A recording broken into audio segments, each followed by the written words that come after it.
Who did Jesus, the Messiah, die for? The nation of Israel or the whole world? Part 2.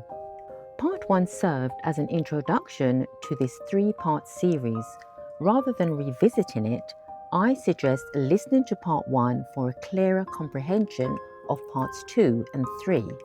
In Part 2, we will examine the prophetic writings and their fulfillment while I pose a series of questions and provide answers using scripture.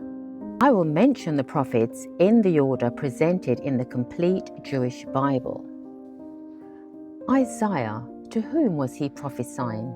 In the 8th century, roughly from about 742 BCE to 687, Isaiah prophesied to the nation of Israel, a people who were turned away from God. Isaiah 1 verses 2 to 31.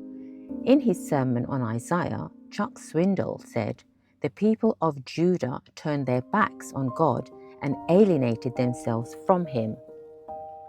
Isaiah 9 verses 6 and 7 says in part, "For to us a child is born, to us a son is given, and of peace there will be no end, on the throne of David and over his kingdom, to establish it and to uphold it with justice and with righteousness from this time forth and forevermore." The fulfillment of that prophecy is recorded in Luke 1 verses 32 to 33, which reads, "He will be great and will be called the Son of the Most High, and the Lord will give to him the throne of his father David, and he will reign over the house of Jacob forever, and of his kingdom there will be no end." The prophecy and its fulfillment clearly indicate that Jesus' coming was directed to the house of Jacob. Jeremiah. It is stated in the English Standard Bible that Jeremiah was often called the weeping prophet because of his persistent message of God's judgment over the nation of Judah. He prophesied during a period of political and religious upheaval. Jeremiah 23 verses 5 and 6 says, "Behold, the days are coming, declares the Lord, when I will raise up for David a righteous branch, and he will reign as king and deal wisely. In his days, Judah will be saved and Israel will dwell securely." Here, Jeremiah speaks to the Jewish communities in the southern kingdom of Judah.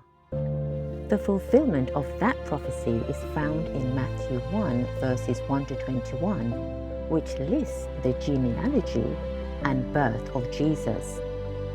We have already established in Luke 1 verses 32 and 33 that he will reign over the house of Jacob forever. The house of Jacob, as we know it, refers to the nation of Israel. Ezekiel. Ezekiel is said to have prophesied for 22 years during one of the most stressful periods to the northern and southern kingdoms of Judah, coinciding with the Babylonian invasion. He was also among those who were exiled. I believe the Most High gave him the prophecy to console the nation of Israel in exile as well as himself. Ezekiel 37 verse 25 says, "They will live in the land I gave to my servant Jacob, the land where your ancestors lived. They and their children and their children's children will live there forever, and my servant David will be their prince forever." Jesus is a descendant of King David, and only he is regarded as the Prince of Peace. Isaiah 9 verse 6. The prophecy's fulfillment is found in Matthew 1 verses 1 to 17, which presents the Davidic genealogy. In Romans 1 verses 3 to 6, the Apostle Paul reiterates that God's Son, Jesus the Messiah, is descended from King David, and there is hope for all who put their faith in him. Let's now look at Micah. I will reference only one scripture as it clearly identifies to whom he was prophesying. Micah is said to have directed his attention towards Judah, proclaiming God's kingdom and warning them of his judgment on those who were not upholding the Mosaic covenant. Nevertheless, he also preached the message of God's love for his people. Micah 5 verse 2 says, "But you, O Bethlehem, who are too little to be among the clans of Judah, from you shall come forth for me one who is to be ruler in Israel, whose coming forth is from of old, from ancient days." Micah's prophecy was fulfilled in Matthew 2 verses 5 and 6, where the chief priests and scribes quoted from Micah when King Herod questioned them about the Messiah's birthplace. Zechariah. Zechariah was a priest and the father of John the Baptist.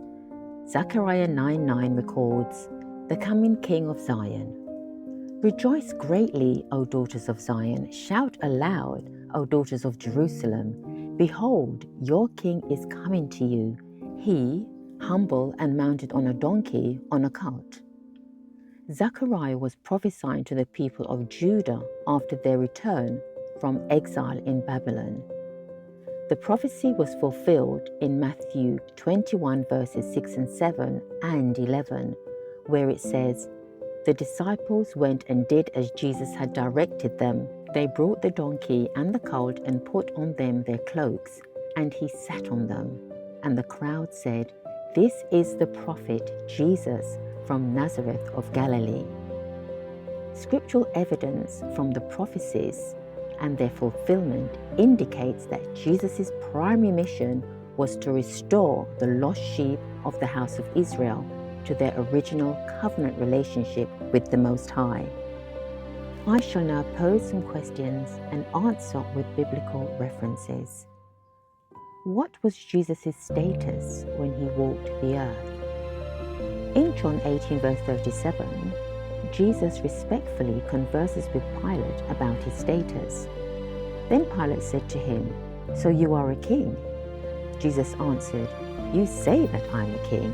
For this purpose I was born, and for this purpose I have come into the world, to bear witness to the truth. Everyone who is of the truth listens to my voice." In Mark 15 verse 12, Pilate again announces Jesus' status by asking the crowds, "Then what shall I do with the man you call the King of the Jews?" Here is a direct acknowledgement of Jesus' status from the Roman governor of Judah. Jesus came to earth as King of the Jews, and that was undeniable. Nevertheless, his kingdom was not an earthly rulership at that time. Daniel prophesied in Daniel 2 verse 44 of a kingdom that will never be brought to ruin, a kingdom that will last forever. What scriptures demonstrate that Jesus' initial focus was solely on the nation of Israel? When on earth, Jesus stated that he came to save the lost. In Matthew 15 verse 24, he only mentioned the lost sheep of Israel. Let's examine those scriptures. As mentioned earlier, the story of the Canaanite woman and her demon-possessed daughter, we can now look in depth at Matthew 15 verses 22 to 24. The woman approached Jesus pleading for his help. "Have mercy on me, O Lord, Son of David. My daughter is severely oppressed by a demon." But he did not answer her a word. And his disciples came and begged him, saying, "Send her away, for she is crying out after us." He answered, "I was sent only to the lost sheep of the house of Israel." No one can dispute this scripture, and all translations and versions of the English, Hebrew, and interlinear Bibles confirms this response. However, Jesus was moved by this woman's great faith, and he decided to heal her daughter, Matthew 15 verses 21 to 28. Jesus' compassion did briefly extend to the Gentile community, particularly to those who placed their faith in him. The scriptures in Matthew 8 verses 5 to 13 demonstrate that he was also emotionally touched by the faith of a Roman centurion and performed a miracle for his servant. What were Jesus' specific instructions to his disciples in his early ministry? During his ministry, Jesus instructed his disciples to preach to the lost sheep of the house of Israel. Their preaching was assigned only to the nation of Israel, specifically those who perceived as disconnected from God's law. His instructions were crystal clear, as seen in Matthew 10, verses 5 and 6. Jesus said, "Go nowhere among the Gentiles and enter no town of the Samaritans, but go rather to the lost sheep of the house of Israel." The majority of the Jewish community rejected and denied Jesus, as indicated in John 5 verses 43 and Acts 3 verses 13 and 14. Nevertheless, he came to redeem them. Isaiah's prophecy is straightforward when considering his words in Isaiah 53 verse 5 and 6. He states, "But he was pierced for our transgressions, he was crushed for our iniquities. Upon him was the chastisement that brought us peace. With his wounds we are healed. All we like sheep have gone astray. We have turned every one to his own way, and the Lord has laid on him the iniquity of us all." Isaiah mentions all we like sheep have gone astray. Jesus said in Matthew 15 verse 24, "I was sent only to the lost sheep of the house of Israel."